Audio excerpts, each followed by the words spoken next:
देश में कह सकते हैं कि आंदोलन हो रहा है। आंदोलन के अपने अलग अलग तरीके हैं, अलग अलग मांग है, अलग अलग सिस्टम है, संगठन है, लेकिन इस आंदोलन में एक चीज़ जो सबसे कॉमन है वो है सिस्टम के खिलाफ गुस्सा।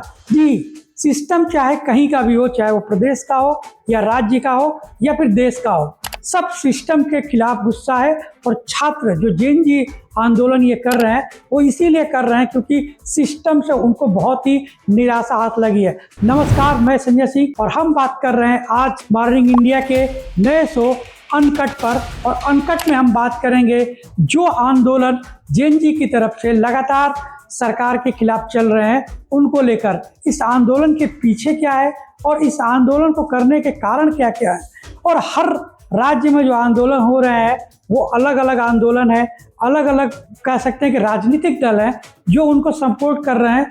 बहुत से राजनीतिक दल किसी एक आंदोलन में शामिल हो रहे हैं, किसी एक आंदोलन में वो शामिल नहीं हो रहे हैं, उनके अपने कारण हैं, अपने हित हैं। लेकिन अगर इस पूरे देश में चल रहे आंदोलनों की बात करें तो उसमें एक चीज़ कॉमन है और वो है छात्र। छात्र सभी आंदोलनों में आगे हैं, बढ़ चढ़ के हिस्सा ले रहे हैं। और कहीं ना कहीं सिस्टम के अंदर जो कमियां हैं, जो आज तक पिछले कई सालों से चली आ रही हैं, सब जगहों पे अगर देखा जाए तो परीक्षा को लेकर, चाहे वो राजस्थान की बात करें, कर्नाटक की बात करें, नीट पेपर की बात करें जो जंतर मंतर पे आंदोलन हुआ, या फिर यूजीसी को बैक करने को लेकर आंदोलन चल रहा हो, या सबसे बड़ा आंदोलन जो अभी चल रहा है वो रांची में चल रहा है। और वहाँ के जो कह सकते हैं कि झारखंड पब्लिक सर्विस कमीशन है और झारखंड सिविल एसएससी की परीक्षाओं को खत्म करने को लेकर, उनको समाप्त करने को लेकर जो आंदोलन चल रहे हैं उन पर हम बात करेंगे। आज झारखंड के अंदर जो कह सकते हैं रांची में आंदोलन चल रहा है उसका 17वां दिन है। 10 तारीख को आज विधानसभा में उसके खिलाफ कूच करने की बात छात्रों ने की और बड़ी संख्या में लगभग 50,000 से ज़्यादा छात्र विधानसभा की तरफ कूच भी कर गए। कई बैरिकेडिंग लगाई गई थी उनको रोकने के लिए, उसको भी वो पार कर गए। शायद सरकार की तरफ से भी किसी भी तरीके का हिंसा या बल प्रयोग करने की बात नहीं की गई है। यही कारण है कि छात्रों के ऊपर वाटर कैनन तो किया जा रहा है लेकिन किसी भी तरीके से बल प्रयोग नहीं किया जा रहा है, यानी लाठीचार्ज नहीं की जा रही है। और यही कारण है कि 5 लेयर की जो सुरक्षा व्यवस्था बनाई गई थी उसको वो छात्र क्रॉस कर गए हैं। और उनकी जो डिमांड है उस डिमांड में 2 बार सरकार के साथ छात्रों के प्रतिनिधियों के साथ बैठक हो चुकी है। उस बैठक में लगभग जो 7-8 मांगे थी, जो बहुत महत्वपूर्ण मांगे थी, वो खासतौर पे झारखंड पब्लिक सर्विस कमीशन की बात की गई थी, उसको रद्द करने की बात कही थी।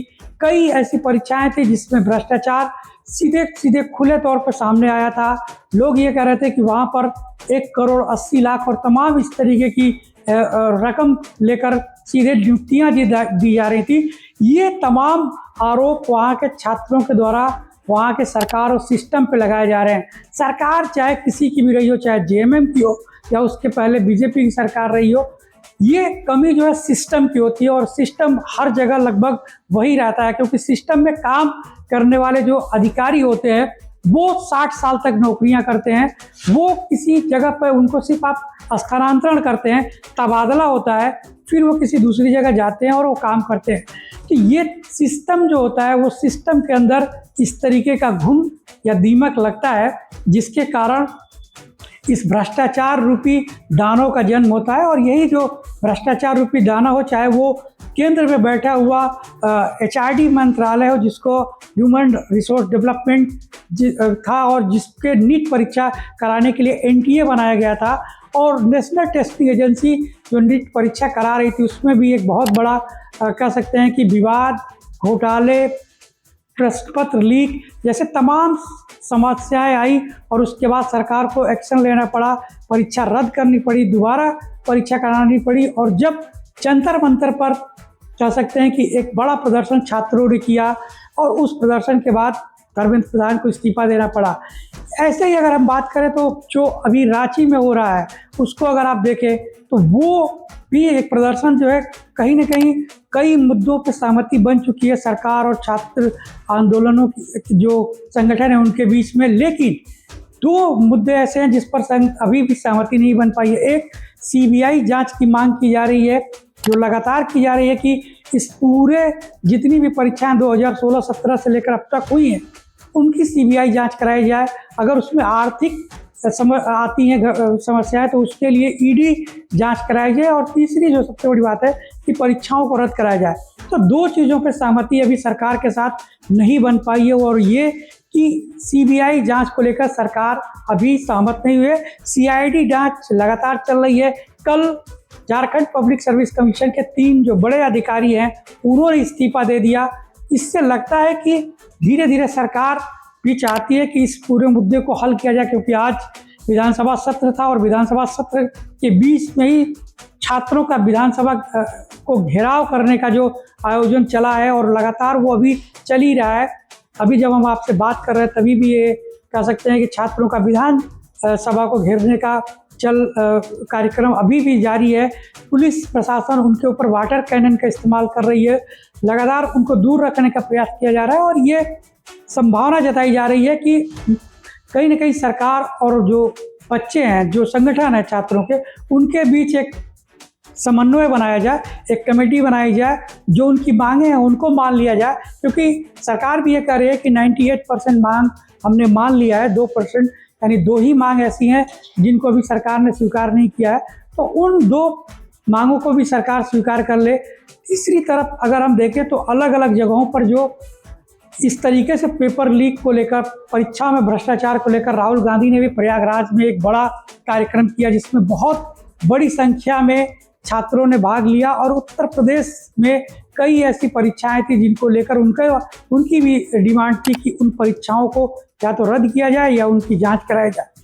इसी तरीके से राजस्थान की बात करें, कर्नाटका की बात करें, जहां अलग अलग सरकारें हैं, कहीं पर भी एक ही कह सकते हैं कि पार्टी की सरकार नहीं है, अलग अलग क्षेत्रीय दलों की सरकारें चल रही हैं। लेकिन सबके जड़ में जो सबसे मूल है वो ये है कि जो सिस्टम है, जो परीक्षा कराने का सिस्टम है, यानी सर्विस कमीशन जिसको हम कहते हैं, उनके अंदर का भ्रष्टाचार है। और हर राज्य में, चाहे वो से कोई भी राज्य हो, वो भ्रष्टाचार पूरी तरीके से एक दानव का रूप ले लिया। और वही दानव जो है वो लगातार इन परीक्षाओं के अंदर इन विद्यार्थियों के जीवन को खा रहा है।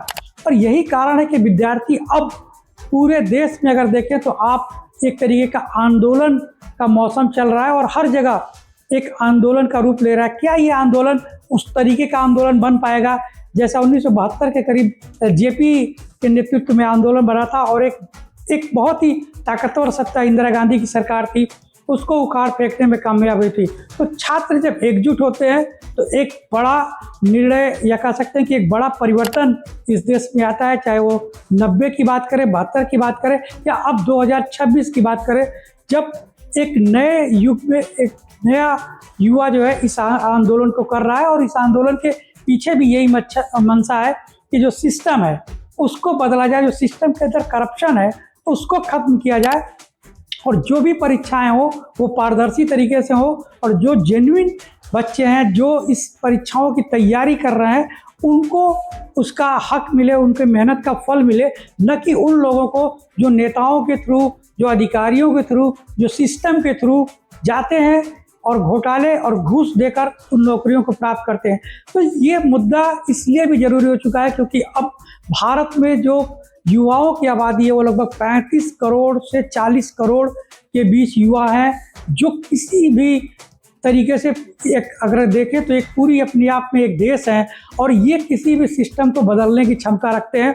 अगर युवाओं को ये लगा कि ये सिस्टम उनके लायक नहीं है तो संभव है कि आने वाले समय में पूरे सिस्टम को वो बदल दें। जिस तरीके से जेनजी आंदोलनों ने कई जगहों की सरकारें बदल दी, चाहे वो बांग्लादेश की बात करें, नेपाल की बात करें या श्रीलंका की बात करें, वहाँ भी सिस्टम की कमियों में जो धीरे धीरे दीमक लगा था उसका ही परिणाम था कि अचानक से वहाँ तख्ता पलट होता है। तो क्या ये जो अलग अलग आंदोलन चल रहे हैं वो एक जगह पे इकट्ठा होकर इस सिस्टम और सरकार के लिए भी उसी तरीके का सरदर्द बनेंगे? क्योंकि अगर आप देखें तो प्रधानमंत्री इस बात को अच्छी तरीके से समझ चुके हैं, केंद्र सरकार इस बात को अच्छी तरीके से समझ सकता है कि युवाओं को दबाया नहीं जा सकता है, उनके साथ बातचीत किया जा सकता है, उनकी समस्याओं का हल करना ही एक कह सकते हैं कि इस पूरे बिंदु का एक समस्याओं को हल करने का एक तरीका है और इसको किसी भी तरीके से आप डायलॉग के थ्रू ही हल कर सकते हैं। और ये बात सभी सरकारों को समझना पड़ेगा कि आप डायलॉग के थ्रू ही किसी भी समस्या का समाधान कर सकते हैं, इसके ऊपर बल प्रयोग, ताकत का इस्तेमाल करके आप किसी भी समस्या को हल नहीं कर सकते।